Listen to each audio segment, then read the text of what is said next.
Hey guys, it's Miss Schnorr. Wanted to give you a quick um, video to say hello, to tell you again how much I miss you, and I hope you're all doing really well and staying healthy and safe. A couple of things I wanted to remind you about. First thing is that we have finished A Thousand Splendid Suns. Hopefully you've gotten all your work in, and I know it was sort of a mixed bag of how you guys felt about that book. But for those of you that enjoyed it and kept with it, I really do appreciate you doing that. I wish I could have walked you through it until the end. But nonetheless, we are starting a new book today. It's called Night. It is a book I have taught before, and a couple of things that I want to tell you about that book. It is based on a true story of a man that survived concentration camps during the Holocaust. I wanted to answer a couple questions. Why should we read this book? Well, we should read this book because it's going to give us an idea of what, I guess, what man is capable of doing to one another. And I know this isn't your first exposure, at least I hope it's not your first exposure to learning about the Holocaust. But if it is, then hopefully you will take a lot of information out of it.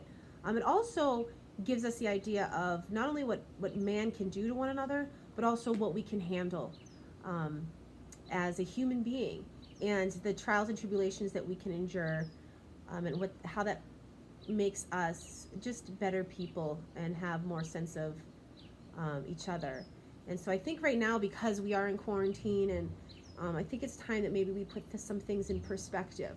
I always, especially when Morgan was sick, always kind of said, you know, things could be worse. Things could be worse. And I met parents that had worse situations. And so as we start reading this book, and as we are trying to get through this quarantine, I think we're on day like 46 or something, then kind of keep that in the back of your head. You can't see your friends, you can't do this. I want you to think about perhaps what some of these people have gone through at the hands of the Germans, and specifically this gentleman and the decisions that they've had to make. The good news is that this is a book that is not dull and boring. There are no lulls. It is very, very, very short.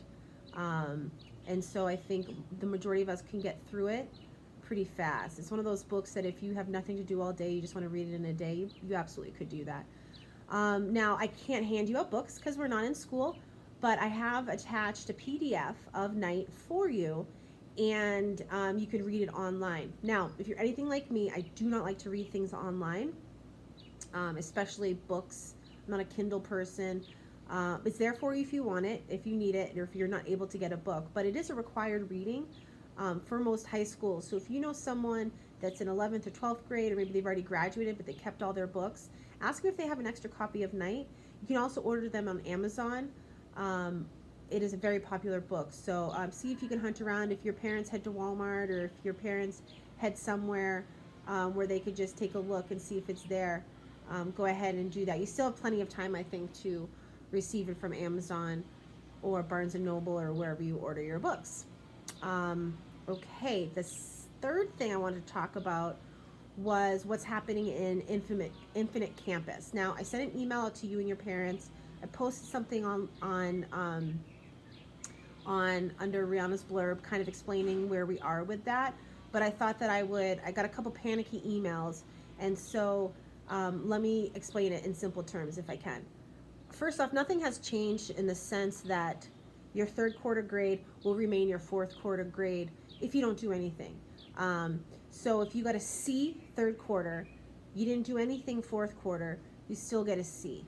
All right, that hasn't changed. The only thing that's changed is now that they want us to mark the missing assignments in Infinite Campus. And so a lot of you that I've talked to individually, and some of you that are like trying to keep up with your work, but you haven't done all of it, don't stress. All right, even though your grade looks really bad at Infinite Campus, they want us to do that so that we can tell who's actually working, and who, by the end of the semester, around May 15th, that's when I can no longer grade anything. After May 15th, we can look at Infinite Campus and be like, okay, Sally did 80% of her work. We can see it right here in Infinite Campus. Go ahead, and she did 80%. Erase the missing assignments. Let's see what her grade is. Is it better than third quarter grade? And if the answer is yes, then we bump up the grade. I know for some of you it's disheartening because you see it and you can't stand having that F in there, even though you know that's not going to really stay. I get it. Um, I'm trying to take directive from our school and our district. So if you have any questions regarding that specifically, email me. I've gotten a lot of emails, so if you've emailed me and I haven't gotten back to you, just know that that's the reason. But like I said, your grade cannot be lower than your third quarter grade. If Infinite Campus is reflecting that, okay, then if you're getting an F and you're hoping to do enough work to bump it up, then you need to start doing work, because you know you're not doing 80% if you have an F, right? If you do 80% of everything at 100% mastery level, then you should at least have a B on that Infinite Campus. And so take a look at that. But like I said, you do not need, if you want to bump up your grade, you need to keep on doing work. If you don't necessarily, you're busy with biology, you're busy with whatever Mandarin or whatever class you're in, worry about those classes, come back. Night is an amazing book though. All right. And for those of you that have me as a junior teacher next year, we will be referring to it. So just read it. It's a great book. And the Holocaust and the history and military history behind it is absolutely fascinating. And you can spend your whole entire life reading about World War II and trying to understand it, and you'll only reach the surface. And so I hope that you enjoy night. If you have any questions, let me know. I haven't been bugging you guys too much for a reason. And so if you want me to bug you more, let me know. And please watch the slideshow before you hit up the journals this week. But anyway, have a great Monday, and I will talk to you later. Bye.